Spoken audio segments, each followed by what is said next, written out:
খবর প্রচার, সকল মিডিয়ার কাছে আমাদের উদাত্ত আহ্বান, আপনারা সত্য খবর প্রচার করুন এবং শিক্ষকদের পাশে দাঁড়ান। শিক্ষকদের ন্যায্য দাবি 10ম গ্রেড আদায়ে আপনারাও সহযোগিতা করুন এবং এই লাঠিচার্জ, এই বোমা হামলার তীব্র নিন্দা জানান এবং এর সুষ্ঠু বিচার আমরা প্রত্যাশা করি, আমরা দাবি করি। এটুকু মনে রাখবেন যে আপনারাও কোনোদিন কোনো শিক্ষকের হাত ধরে আজকে এই পর্যায়ে আসছেন, আমাদের হাত না ধরে কিন্তু আপনারা এত উচ্চ পর্যায়ে আসতে পারেন নাই। এজন্য শুধু সেখানে না, মহিলা শিক্ষকদের উপর হামলা করা হয়েছে।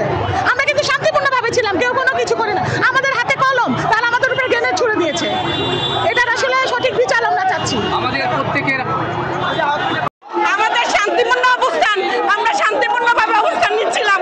এখানে কেন গ্রেনেড হামলা করা হলো, কেন পুলিশ আক্রমণ করা হলো আমরা জানতে চাই। আপনারা বলেন মিডিয়া কর্মীরা যতজন ছিলেন, আমরা সকাল থেকে যে অবস্থান করেছি, আমরা কোনো গন্ডগোল করেছি? আমরা ন্যায্য দাবি নিয়ে এসেছি, আমরা এখানে ন্যায্য দাবি আদায়ের জন্য এসেছি। আমরা তো কোনো গন্ডগোল করি নাই, কোনো সন্ত্রাসী কার্যক্রম করি নাই। কেন আমাদের উপর গ্রেনেড ছোড়া হলো, কেন আমাদের মাইকদেরকে রক্তাক্ত করা হলো, এর জবাব কি সরকার দিতে পারবে?